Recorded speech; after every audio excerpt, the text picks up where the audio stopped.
आज हम देखेंगे series and parallel combination of resistances के बारे में। लास्ट टाइम जो हमने ओहम्स लॉ पढ़ा था, उस ओहम्स लॉ की हमारे पास फॉर्म थी V = IR। इसमें V जो है ये पोटेंशियल डिफरेंस है, I जो है ये करंट है और R है इसके अंदर रेजिस्टेंस। अगर हमने किसी भी सर्किट के अंदर रेजिस्टेंस अप्लाई करनी हो, यानी कि करंट की वैल्यू को लिमिट करना हो, तो हम रेजिस्टेंस को अप्लाई करने के लिए एक डिवाइस इस्तेमाल करते हैं जिसको हम कहते हैं रजिस्टर। अब ये जो हमारे पास रजिस्टर है, इसका सिंबल जो है वो कुछ इस तरह से होता है, ठीक है। ये आपके पास जो है वो रजिस्टर का सिंबल है, कि यानी कि किसी भी सर्किट के अंदर अगर आपको इस तरह से नज़र आए तो इसका मतलब है कि ये एक रजिस्टर को जो है वो शो कर रहा है। अब अगर फर्ज करें कि हमारे पास कोई भी एक सर्किट है और उसके अंदर डिफरेंट रजिस्टर्स जो हैं वो लगे हुए हैं, और उन रजिस्टर्स को हम दो तरह से जो है वो जोड़ सकते हैं। एक होता है हमारे पास सीरीज कॉम्बिनेशन और दूसरा होता है पैरेलल कॉम्बिनेशन। हम अपनी सहूलत के लिए और अपनी एप्लीकेशन के तौर पे जो है वो डिफरेंट तरह के तरीक़ेकार जो है वो इस्तेमाल कर सकते हैं। हम सीरीज़ कॉम्बिनेशन को भी इस्तेमाल कर सकते हैं और हम पैरेलल कॉम्बिनेशन को भी इस्तेमाल कर सकते हैं। तो हम यहाँ पे जो है वो बारी बारी दोनों को जो है वो डिटेल के अंदर देखेंगे और ये देखेंगे कि सीरीज़ कॉम्बिनेशन में और पैरेलल कॉम्बिनेशन के अंदर क्या क्या एडवांटेजेस और डिसएडवांटेजेस पाए जाते हैं, और इसके अलावा इन सीरीज़ और पैरेलल कॉम्बिनेशन की क्या क्या प्रॉपर्टीज़ होती हैं। सबसे पहले हम बात करते हैं सीरीज़ कॉम्बिनेशन की। फ़र्ज़ करें कि हमारे पास 3 रजिस्टर्स हैं और इन तीनों को हमने सीरीज़ कॉम्बिनेशन में जोड़ा हुआ। ये है R1, R2 एंड R3। कि जैसे कि आपको तस्वीर के अंदर नज़र आ रहा है कि ये तीनों रजिस्टर्स से जो है इनको हमने सीरीज़ में जोड़ा हुआ है। सीरीज़ का मतलब होता है कि एक का जो एंड है वो दूसरे के एंड के साथ जुड़ा हुआ है और दूसरे का जो एंड है वो तीसरे के एंड के साथ जुड़ा हुआ है। अब इनको जोड़ के अगर हम यहाँ पे पोटेंशियल डिफरेंस अप्लाई करेंगे, यानी कि एक बैटरी को जो है वो यहाँ पे जोड़ देते हैं, तो क्या होगा कि पोटेंशियल डिफरेंस के अप्लाई करने से इनके अंदर से जो है वो एक करंट पास होगा, और इस करंट के बारे में जो है वो हमने देखना है कि इसके अंदर से कैसे पास होता है और इसके अंदर क्या क्या प्रॉपर्टीज़ पाई जाती हैं।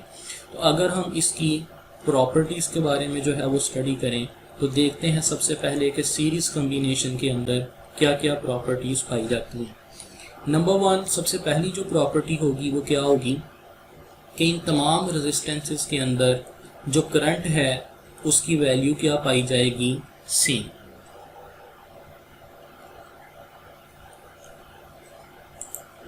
तो इसका मतलब क्या है कि करंट की वैल्यू जो है वो कैसे सेम होगी। आप यहाँ पे देख सकते हैं कि करंट को गुजरने के लिए सिर्फ और सिर्फ एक ही पाथ मिल रहा है, इसको कोई और पाथ नहीं मिल रहा। तो याद रखें कि करंट जो है वो डिपेंड करता है पाथ के ऊपर, कि उसको कितने रास्ते मिल रहे हैं जाने के लिए। तो यहाँ पे जब हमने इसको करंट को गुजारा तो चूँकि तमाम रजिस्टर एक ही लाइन के अंदर लगे हुए हैं, एक ही गुजरने का रास्ता है, तो इसका मतलब है कि इसके अंदर से जो करंट गुजरेगा वो क्या होगा, सेम होगा। सेकंड जो इसके अंदर प्रॉपर्टी है वो ये है कि इन तमाम रेजिस्टेंसेस के अंदर जो पोटेंशियल डिफरेंस है वो क्या पाया जाएगा, वो डिफरेंट होगा।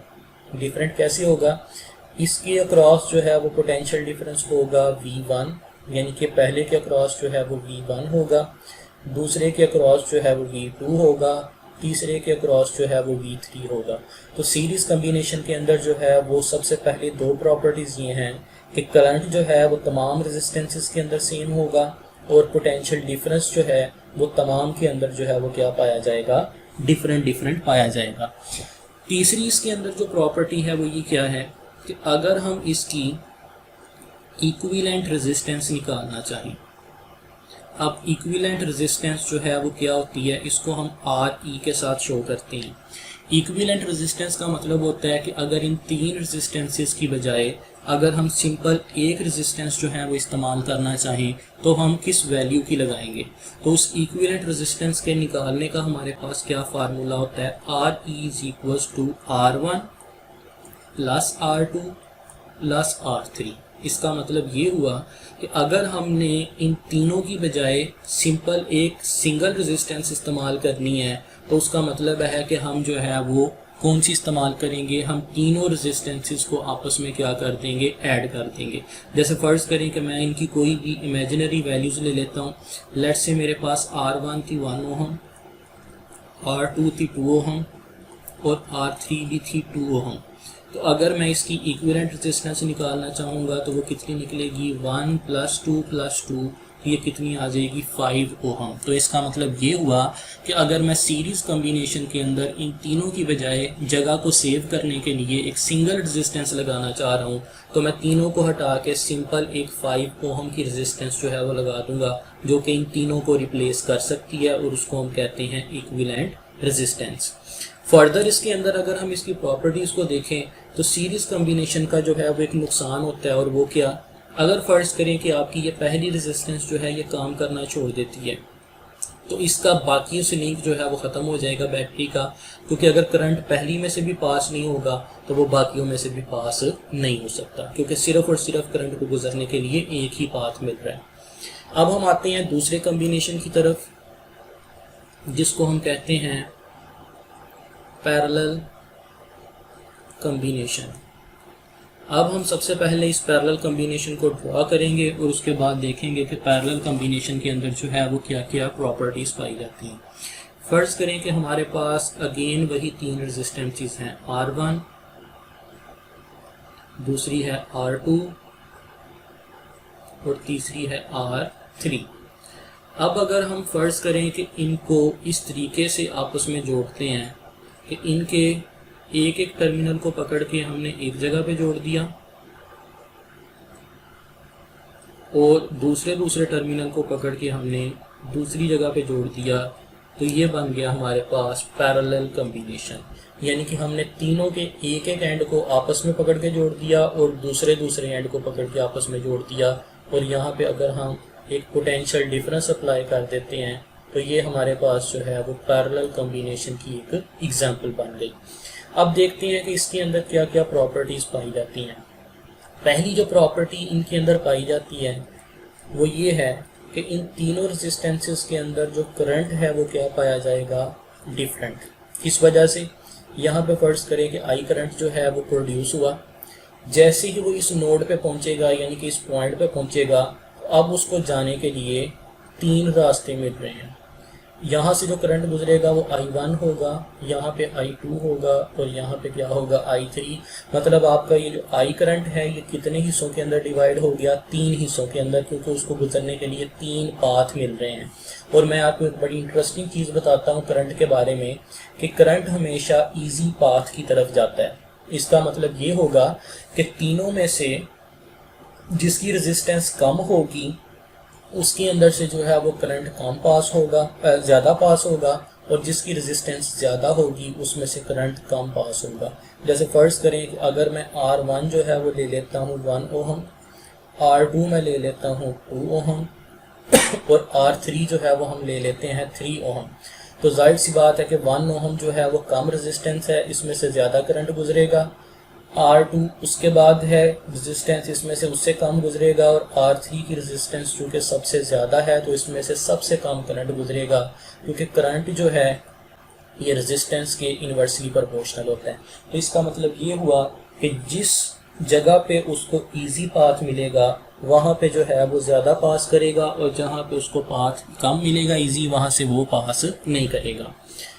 दूसरी जो इसकी प्रॉपर्टी है वो ये है कि इन तमाम रेजिस्टेंसेस के अंदर जो पोटेंशियल डिफरेंस है वो क्या होगा, सेम। यानी कि ये बिल्कुल सीरीज़ कम्बिनेशन से अपोजिट है। सीरीज़ कम्बिनेशन के अंदर करंट सेम था, पोटेंशियल डिफरेंस डिफरेंट था। पैरेलल कम्बिनेशन के अंदर करंट डिफरेंट है लेकिन पोटेंशियल डिफरेंस क्या है, सेम। पोटेंशियल डिफरेंस कैसे सेम है, क्योंकि तीनों के एक एक टर्मिनल को हमने जोड़ के पॉजिटिव से जोड़ दिया है और दूसरे टर्मिनल को हमने नेगेटिव से जोड़ दिया है। तो जितना पोटेंशियल डिफरेंस R1 को मिलेगा उतना ही R2 को मिलेगा और उतना ही R3 को मिलेगा। तो इसका मतलब है कि पैरेलल कॉम्बिनेशन के अंदर करंट डिफरेंट होगा लेकिन पोटेंशियल डिफरेंस क्या होगा, सेम।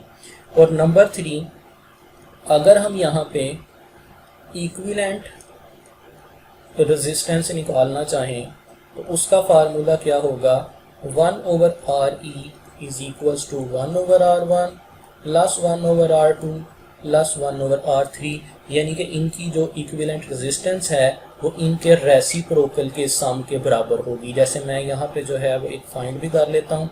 हमने यहाँ पे R1 की वैल्यू को 1 लिया था, R2 की वैल्यू को 2 लिया था और R3 की वैल्यू को हमने ले लिया था 3। तो अगर हम यहाँ पे इसका LCM लें तो लेट्स से LCM हमारे पास 3 आ गया, तो ये हमारे पास जो है वो क्या आ जाएगा, LCM इसका आ जाएगा 6। ठीक है, ये आ जाएगा जी हमारे पास 6 प्लस 3 प्लस 2, तो ये कितनी आ गई, 6 प्लस 3 9 प्लस 2 11 डिवाइडेड बाय 6। तो ये हमारे पास जो है वो 1/RE की वैल्यू आ गई 11 डिवाइडेड बाय 6। अगर मैं RE की वैल्यू निकालना चाहूँ तो वो क्या आ जाएगी, 6 डिवाइडेड बाय 11। और अगर हम कैलकुलेटर की मदद से 6 को 11 से डिवाइड करें तो वो हमारे पास क्या निकल आती है, 0.54 ओहम। तो इसका मतलब है कि ये इसकी इक्विवेलेंट रेजिस्टेंस जो है ये हमारे पास निकल आई। ठीक है, तो ये दोनों केसेस में आपने देखा कि इक्विवेलेंट रेजिस्टेंस जो है वो हम कैसे निकाल सकते हैं। मतलब अगर हम इन तीनों रेजिस्टेंसेस को रिप्लेस करना चाहें एक सिंगल रेजिस्टेंस से, तो हम एक सिंगल रेजिस्टेंस जो है वो 0.54 ओहम की जो है वो फाइंड लगा सकते हैं इसकी जगह पे। आपने इन दोनों के अंदर जो है वो एक चीज़ नोट करनी है कि जो इस केस में यानी कि पैरेलल केस में हमारे पास इक्विवेलेंट रेजिस्टेंस आती है, ये इक्विवेलेंट रेजिस्टेंस जो है ये हर इंडिविजुअल रेजिस्टेंसेस से लेस है। आप देख सकते हैं कि 0.54 1 से भी लेस है, 2 से भी लेस है और 3 से भी लेस है। तो इसका मतलब है कि जो R1, R2 और R3 की अलग-अलग इंडिविजुअल वैल्यू होगी, इक्विवेलेंट रेजिस्टेंस उन तीनों से क्या होगी, डिफरेंट होगी। लेकिन अगर आप यहाँ पे नोट करें तो हमारे पास जो इस केस में इक्विवेलेंट रेजिस्टेंस आ रही है वो इक्विवेलेंट रेजिस्टेंस जो है वो इस केस में हर एक इंडिविजुअल रेजिस्टेंस से ग्रेटर है। यानी कि इक्विवेलेंट रेजिस्टेंस जो है वो R1 से भी ग्रेटर है, ये 5 ओहम, R1 से भी ग्रेटर है, R2 से भी ग्रेटर है और R3 से भी ग्रेटर है। तो ये था जी हमारे पास सीरीज और पैरेलल कॉम्बिनेशन का जो है वो रिव्यू। ये आपको इसलिए बताया गया है क्योंकि अगर आपको डिफरेंट तरह के इलेक्ट्रिक सर्किट्स दिए गए हैं जिसमें सीरीज कॉम्बिनेशन में या पैरेलल कॉम्बिनेशन में रेजिस्टर्स लगे हुए हैं, तो आपको उनकी प्रॉपर्टीज़ के बारे में पता हो और आप उसकी इक्विवेलेंट रेजिस्टेंसेस को भी फाइंड कर सकें।